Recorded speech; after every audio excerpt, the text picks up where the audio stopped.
Subscribe کیجئے ہمارے دعوت اسلام چینل کو اور بیل آئیکن کو دبائیے تاکہ جو بھی لیٹسٹ اسلامک ویڈیوز ہمارے چینل پر اپلوڈ ہوں سب سے پہلے آپ کے پاس پہنچیں، اور یہ سب بالکل فری ہے۔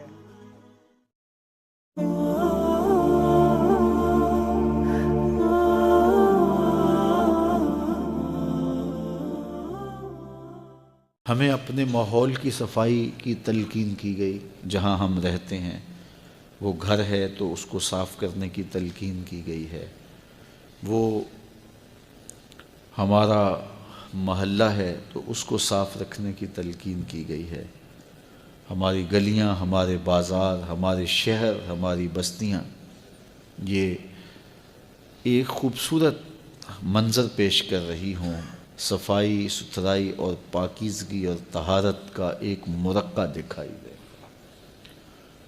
آج بہت سارے لوگ اپنے گھر کو تو صاف رکھ لیتے ہیں، لباس بھی دھلے ہوئے، ستھرے اور اجلے ہوئے پہنتے ہیں، لیکن گلی محلے میں گندگی اور غلاظت پڑی ہوتی ہے۔ اپنے گھر کا کوڑا پکڑ کے ہمسایوں کے دروازے کے آگے پھینک دیتے ہیں۔ ہماری گلی کے اندر کوئی خالی جگہ ہو تو سارا کوڑا ہم وہاں پھینک دیتے ہیں، حالانکہ اس کا تعفن، اس سے پھیلنے والی بیماریاں، اس سے اٹھنے والی بدبو کے ببھوکے ہمیں ہی تکلیف دیں گے، ہماری ہی بیماریوں کا سبب بنیں گے اور ہماری ہی نسلوں کی بربادی کا ذریعہ بنیں گے۔ لیکن ہم یہ سمجھے کہ ہم نے اس گندگی کو، غلاظت کو، اس کوڑے کو اپنے گھر سے نکال دیا، لیکن ہم نے جہاں پھینکا ہے اس کوڑے کے اثرات ہمارے گھر ہی پہنچ رہے ہیں۔ تو کتنا اچھا ہوتا کہ ہم اپنے محلے کو، اپنی گلی کو صاف رکھ پاتے۔ آج ہم دنیا پہ جاتے ہیں، پوری دنیا کو دیکھتے ہیں، تو انہوں نے اپنے محلوں کو، اپنے شہروں کو، اپنی بستیوں کو، حتیٰ کہ اپنے جنگلوں کو بھی اتنا صاف رکھا ہوا ہے کہ جس طرح ایک سگڑ بھی اپنے گھر کو صاف ستھرا رکھتی ہے تو رشک آتا ہے۔ تو پھر ہم اپنا ماضی دیکھتے ہیں اور ان کا ماضی دیکھتے ہیں تو افسوس ہوتا ہے۔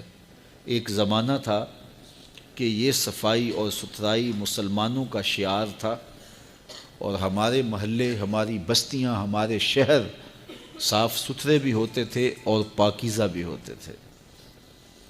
جب بغداد عروس البلاد کہلاتا تھا، لندن کی گلیوں کے اندر کیچڑ تھا اور پیرس کے اندر سوائے اندھیرے کے اور کچھ نہیں تھا۔ یہ ہماری تاریخ ہے۔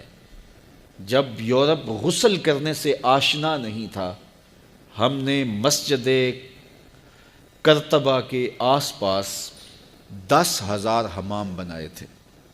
آج بھی جو لوگ وہاں جاتے ہیں وہ دیکھتے ہیں اس کے باقیات آثار کے طور پہ انہوں نے چھوڑے ہوئے ہیں۔ جب لندن شہر کے لوگ اپنے گھر کے سامنے پاخانہ کر دیا کرتے تھے، ایک وہ تھا وقت، اور آج ہمارے شہروں میں، ہماری بستیوں میں، ہماری گلیوں میں کوڑے کے ڈھیر پڑے ہوئے ہیں۔ اور ان کے شہر اور ان کی گلیاں دیکھیں کہ اگر کوئی بندہ اپنا کتا گھمانے کے لیے بھی باہر نکلتا ہے تو ساتھ تھیلی رکھتا ہے کہ اگر کتے نے پاخانہ کر دیا تو وہ تھیلی میں ڈال کر کے ڈسٹ بین میں ڈالوں گا، میرے ملک کے پارک بھی گندے نہ ہوں۔ آج وہ یہاں تک صاف اور ستھرے ہو گئے اور ہم اتنے گندے ہو گئے کہ اپنے گھر کا کوڑا اپنے ہی گھر کے باہر پھینک کر کے ہم سمجھتے ہیں کہ ہم نے اپنے گھر کو صاف کر لیا۔ کیا یہ گلی میرا گھر نہیں ہے؟ کیا یہ محلہ میرا گھر نہیں ہے؟ کیا یہ وطن میرا گھر نہیں ہے؟ ہم اتنے خود غرض ہو گئے ہیں کہ ہم نے ہمسائے کے گھر کے آگے گندگی پھینک کر کے سمجھ لیا کہ میں نے اپنا گھر صاف کر لیا، اور ہمسائے کے گھر کو اپنا گھر نہ سمجھا۔ محلے میں کوئی ایک پلاٹ خالی تھا تو ساری غلاظتیں اس پلاٹ میں ڈال دیں، اور جب بارش پڑی تو ہوا کے دوش پہ جراثیم ہمارے گھروں میں پہنچے، غلاظتیں پھیلی، گندگیاں پھیلی، زندگی جیرن ہوئی۔ لیکن ہم مطمئن تھے کہ ہم نے اپنے گھر کا کوڑا باہر گلی میں پھینک دیا۔ یہ ہمارا دین ہے، ہمیں یہ چیز سکھائی گئی ہے کہ ہم اپنے ماحول کو صاف رکھیں، ہمسائے کو تکلیف نہ دیں، اپنے اطراف کے ماحول کو دیکھیں، تو اس کا ہم اہتمام کریں۔ ہمیں مل کے محلے کے اندر چھوٹی چھوٹی انجمنیں بنانی چاہیے۔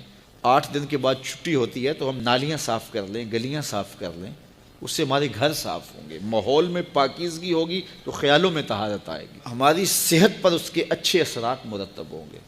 اس وقت ایک رپورٹ کے مطابق پاکستان کے اندر کتنے لوگ ہیں کہ جو ماحولیاتی آلودگی کی وجہ سے بیماریوں کا شکار ہوتے ہیں، اور اگر اس پہ کنٹرول نہ کیا گیا تو آنے والے دور میں یہ بیماریاں اور زیادہ بڑھ جائیں گی، اور غریب آدمی زیادہ طور پہ ان بیماریوں کا شکار ہوتے ہیں، کیونکہ امیر لوگوں نے تو بستیاں الگ بنا لی ہیں، ان کے تو محلے ہی الگ ہیں، تو وہاں ماحول کچھ اور طرح کا ہے، اور غریب بستیوں کے اندر ماحول اور طرح کا ہے۔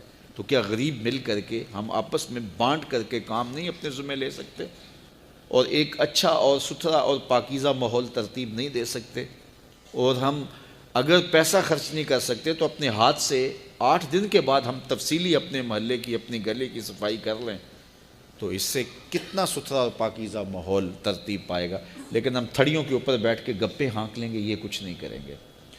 تو یہ ہمیں دیکھنا چاہیے، اس پہ غور کرنا چاہیے، یہ ہمارے اسلام نے ہمیں دیا ہے، اور دین طہارت کا نام ہے، یہ دین پاکیزگی کا نام ہے۔